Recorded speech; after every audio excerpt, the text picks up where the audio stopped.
Hello beautiful moms and hello proud papa's.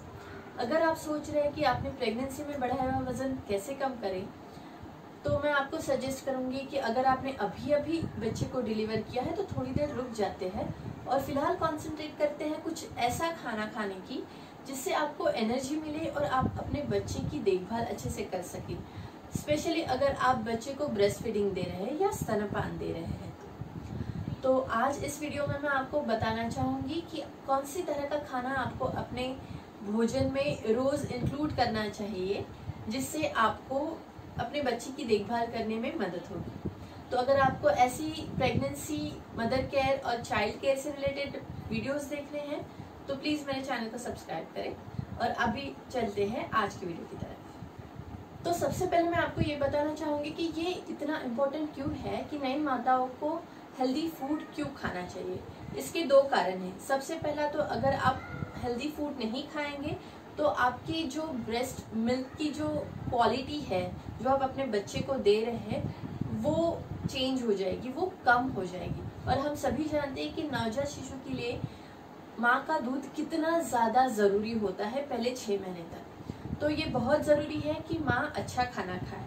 और दूसरी चीज़, अगर आप ये सारी चीज़ें, ये सारे न्यूट्रिएंट्स आपके खाने में इंक्लूड नहीं करेंगे तो होगा क्या, जब आप बच्चे को स्तनपान देंगे या ब्रेस्ट फीड देंगे तो ये सारे न्यूट्रिएंट्स जो बच्चे के लिए ज़रूरी है वो आपके शरीर में से बच्चे को प्रोवाइड किए जाते हैं दूध के द्वारा। और फिर अंत में ये होगा कि आप जो मदर्स है वो सफ़र करती है, उनको शिकायतें होती है एनर्जी डाउन होने की या फिर कुछ हेल्थ इश्यूज फ्यूचर में भी आ सकते हैं। इसलिए ये बहुत ज़्यादा ज़रूरी है नई माताओं को कि वो अच्छा खाना खाए, हेल्दी खाना खाए बच्चे को जन्म देने के बाद। तो आइए देखते हैं कि किस तरह का खाना आपको आपके भोजन में इंक्लूड करने की ज़रूरत है। ब्रेस्ट मिल्क जो होता है वो कैल्शियम से भरा हुआ होता है ताकि आपके बच्चे की हड्डियों का विकास हो। तो नई माताओं के लिए ये बहुत ज़रूरी है कि वो अपने खाने में इनफ कैल्शियम लें। डेयरी प्रोडक्ट्स बहुत ही इम्पोर्टेंट सोर्स है कैल्शियम और विटामिन डी के लिए जो बच्चे की हड्डियों को मजबूत करता है। ये प्रोटीन्स और विटामिन बी भी प्रोवाइड करता है। तो आप अपने खाने में किसी भी तरह का डेयरी प्रोडक्ट इंक्लूड कर सकते हैं, चाहे ये खुद दूध हो या दूध के अलग अलग प्रकार हो, जैसे दही हो गया, चीज़ हो गए, जो भी आप पसंद करें वो डेयरी प्रोडक्ट्स आप अपने खाने में ज़रूर इंक्लूड करें।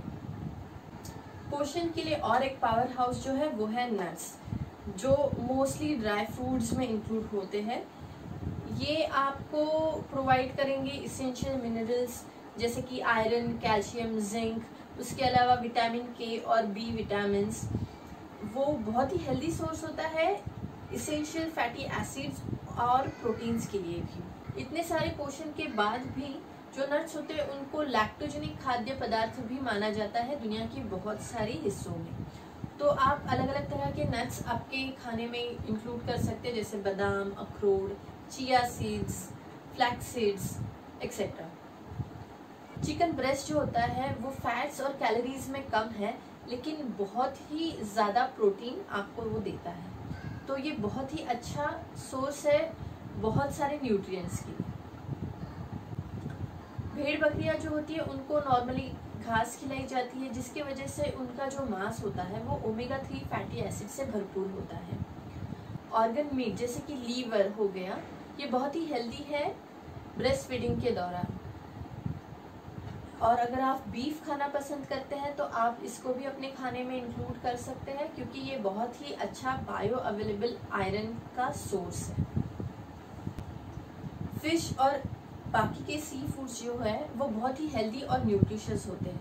स्पेशली ये ओमेगा 3 फैटी एसिड्स और आयोडीन प्रोवाइड करने में बहुत ही अच्छे होते हैं। रिसर्च कहती है कि जो लोग सी फूड स्पेशली जो फिश खाते हैं वो ज़्यादा लंबी उम्र जीते हैं और काफ़ी लो रिस्क होता है बीमारी के लिए उनका, जो इंक्लूड करती है हार्ट डिसीज, डेमेंशिया या तो फिर डिप्रेशन, जो कि डिलीवरी के बाद बहुत ज़्यादा कॉमन होता है नई माओं में। तो ये बहुत अच्छा है अगर नई माताएं फिश और सी फूड अपने खाने में इंक्लूड कर सकते हैं। तो साल्मन फिश जो होती है वो विटामिन डी का बहुत ही अच्छा सोर्स है। टूना नाम की जो फिश होती है उसमें मर्क्यूरी बहुत ज़्यादा होता है, तो मैं आपको सजेस्ट करूंगी कि टूना फिश आप ना खाएं या तो फिर अवॉइड करें। लेकिन टूना में भी बहुत अलग अलग वैरायटीज आते हैं, कुछ लो मर्क्यूरी टूना फिश भी आती है। तो अगर आप डिस्टिंग्विश कर सकते हैं ये अलग अलग तरह की टूना फिशेस में, तो आप जाके अगर आप चाहते हैं तो टूना फिश ज़रूर खा सकते हैं।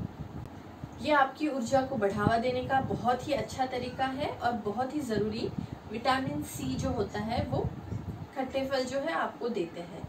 संतरे और नींबू के जैसे अन्य खट्टे फल जैसे अंगूर हो गया, ये एक बहुत ही अच्छा खाद्य पदार्थ है अगर आप ब्रेस्ट फीड कर रहे हैं तो। अंडे प्रोटीन का बहुत ही अच्छा स्रोत है। आप ऑमलेट, उबले हुए अंडे या स्क्रैम्बल्ड एग जो भी आप पसंद करते हैं आपके रोज के खाने में आप इंक्लूड आसानी से कर सकते हैं। मेथी या सोया जैसी पत्तीदार हरी सब्जियां विटामिन ए से भरपूर होती है, जो आपके बच्चे के लिए बहुत ही अच्छा है। कैल्शियम और फाइबर का भी बहुत ही अच्छा सोर्स होती है।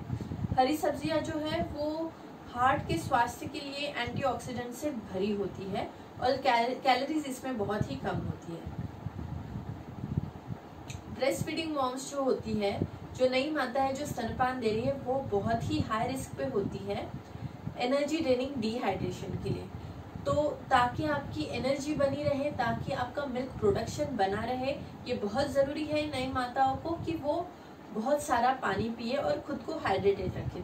तो इसके लिए आप क्या कर सकते हैं, पानी के साथ ही आप फ्रूट जूसेस पी सकते हैं। दूध भी आपकी डेली रूटीन में आप ज़रूर पिए, लेकिन ध्यान रखिए कि कैफिनेटेड जो ड्रिंक्स है जैसे कि चाय हो गई, कॉफ़ी हो गई, ये ज़्यादा ना पिए, क्योंकि कैफीन जो है वो दूध के थ्रू बच्चे तक जाता है, जिसके वजह से बच्चे को सोने में तकलीफ हो सकती है, जिसे हम स्लीप डिप्रीवेशन कहते हैं। ये तकलीफ बच्चे को हो सकती है। आलू जो है वो पोटेशियम का बहुत ही अच्छा स्रोत है और इसमें लगभग सारे न्यूट्रिएंट्स होते हैं विटामिन सी के साथ। उसी तरह शकरकंद जो है वो एंटीऑक्सीडेंट का बहुत ही अच्छा स्रोत है और इसमें काफ़ी सारे हेल्दी न्यूट्रिएंट्स भी होते हैं।